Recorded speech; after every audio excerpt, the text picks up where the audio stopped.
Salut copain, ça joue quoi? Saoud.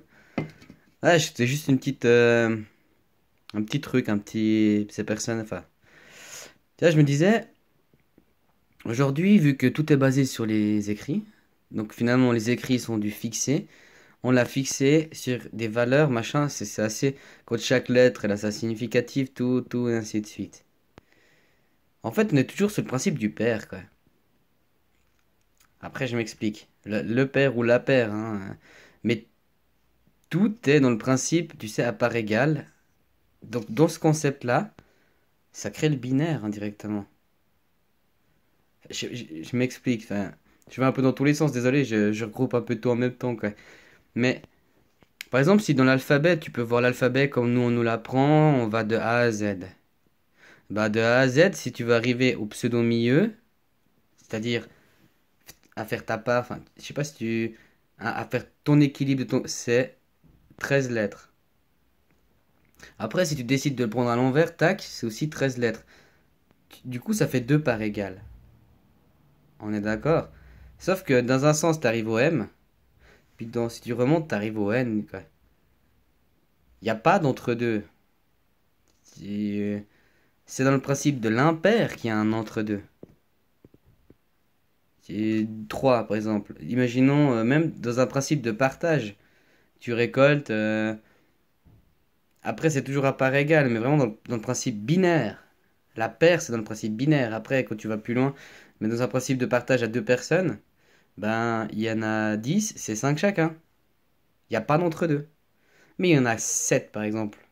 C'est 3 chacun, puis il y en a un qu'on partage en deux. Donc il y a l'entre-deux. Je sais pas si tu comprends ce que.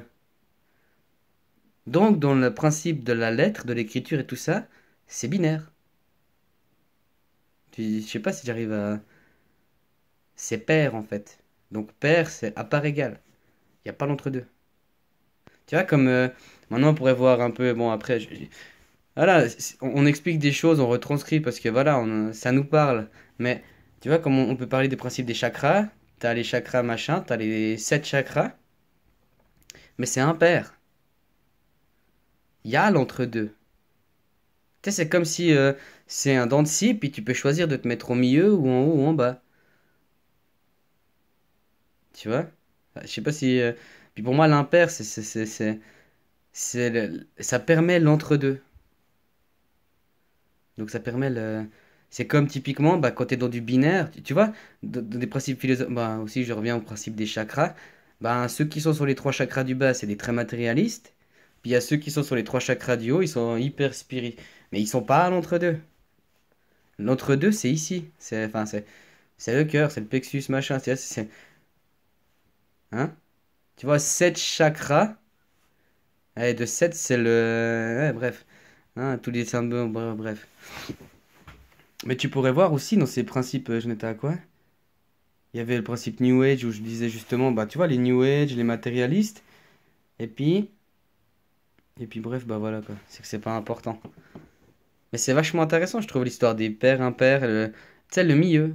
Voilà, je disais typiquement, ben, dans le principe, dans un monde binaire, ben, si t'as des histoires avec quelqu'un, imaginons, ben, l'autre personne en face, elle va lancer une séquence de problèmes, enfin, elle va lancer une séquence, elle va interagir dans le binaire. Elle va se dire, il va réagir comme ça, ou comme ça. Ou, ou, ou. C'est vide, hein. Ou. Et puis en fait, toi, il faut arriver, tu vois, ni comme ça, mais au milieu. Il va être là. Je sais pas si tu. Le gars, il s'attend à ce que ça t'énerve et puis que du coup, ça crée du conflit. Il s'attend à ce que tu te soumettes, par exemple, et puis du coup, t'obéis. Du coup, tu vois, mais c'est du binaire. Il s'attend pas à ce que tu t'essaies d'harmoniser le truc, par exemple. C'est pas tant de ça joue, mais tu dis, ouais, je suis là, finalement, je veux pas la guerre, je veux la paix, quoi. Tu comprends? On va pas. Euh, Qu'est-ce qui est la plus grande richesse, c'est quoi, finalement? Je divague, hein. Je me permets, je fais ce que je veux. Mais la plus grande richesse, c'est quoi? C'est l'argent? Donc l'argent, en fait, ça te fait croire que c'est quelque chose de logique parce que tes dérives personnelles, euh, tu peux, en fait, grâce à l'argent, tu peux payer, quoi. Tu vois, tu peux payer des gens c'est un peu tes esclaves. T'as des dérives sexuelles, tu peux payer des gens parce que. Puis toi, tu te diras, ah, mais c'est normal, je peux les payer, ils prennent. Mais tu sais pas la misère, tu sais pas, bref. Après, c'est aussi tout un. Mais c'est ça la richesse pour les gens. Ça permet les dérives profondes des gens qu'on a beaucoup. Ou finalement, la richesse, c'est la proximité. C'est de te dire, je me sens bien là où je suis. J'ai confiance, je suis en paix. Mes enfants, il n'y a pas de souci ici, je peux les, hein, ils peuvent se gambader dans tout le village. Je sais que si quelqu'un voit mon gamin avec... Tu comprends ce contact de proximité, ils savent.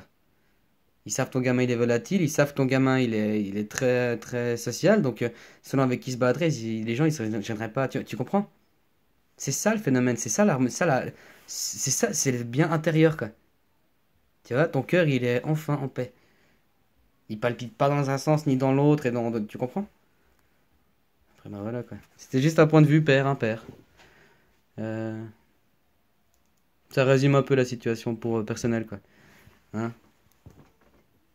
Faut puis même pour la situation dans le monde dans lequel on vit actuellement. Hein?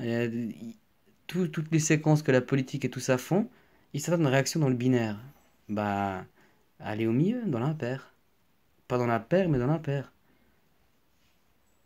Puis je vous jure qu'ils s'y attendent pas à ça. Du genre, je joue plus avec toi.